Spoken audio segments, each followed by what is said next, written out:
Patricia Morrison, and I've written Shadow Girl. It's due to come out on February the 12th, and I live here in Langley. Well, I thought I would read in part from a chapter where the main character, Jules, who's 11 years old, is in a foster home now, and she's talking about what it's like to live there. How do you sleep in a bed that isn't yours? How do you accept that the walls, ceiling, and furniture of the room look different? That the view from the window is not the same? That the houses, people, and places you used to see each day are gone, even if they were messed up and crappy? How do you talk to people you don't know, people you have to share almost every living second with? How do you accept it when the people you love are ripped away? When Jules was around the Chapmans, she couldn't relax, couldn't even breathe properly. When she was alone in the room they gave her, she curled up on the bed, held her doll close, and tried to calm down. Or she'd lie flat on her back and stare at the ceiling, letting the air out of her body, slowly.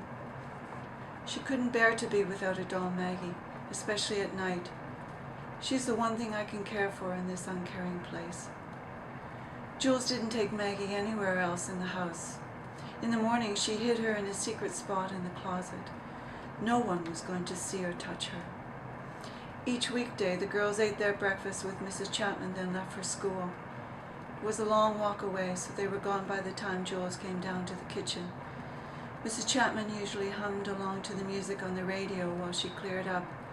Jules ate in silence. Mrs. Chapman reminded her of a big bumblebee. She buzzed around the kitchen, bobbing her head to the rhythm of whatever song was on the air. Jules imagined two big antennae on her head, bouncing up and down as she moved, with an eyeball on the end of each to help her see 360 degrees, so that she could catch Jules touching or taking anything that wasn't hers. Nothing is mine. Mrs. Chapman's body was round like a bumblebee's, too, with a stinger on the end of it. She'd say, "We're going to have to buy our own cow if Jules keeps drinking so much milk." Or, "Jules is like a cat, hates water and never wants to have a bath." She talked that way at dinner and laugh as if she just made a joke.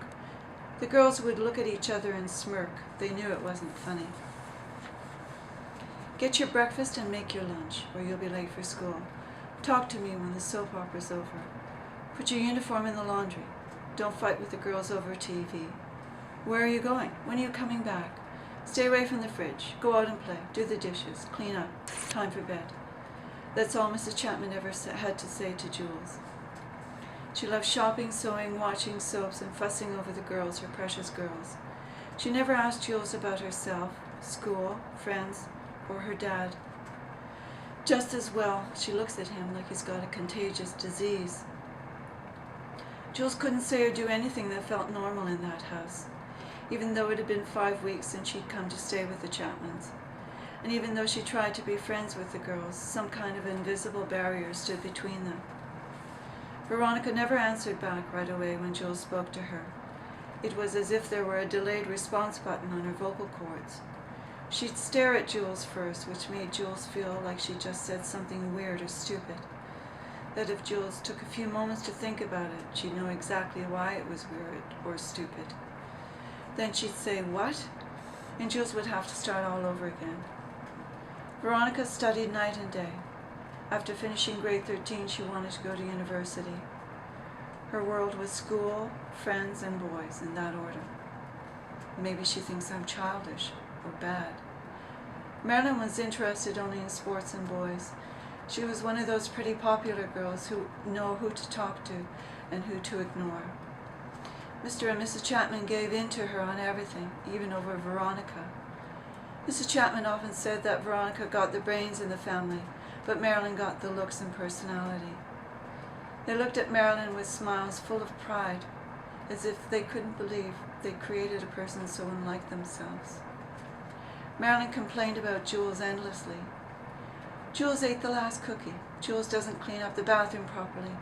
I want to watch TV with my friends and Jules won't leave us alone. Get out of my chair. Get your hands off that." However they acted, Jules could see that Marilyn and Veronica were happy and moved easily through their days. She couldn't help it, but after school sometimes she'd sneak into their room and pretend everything in it was hers.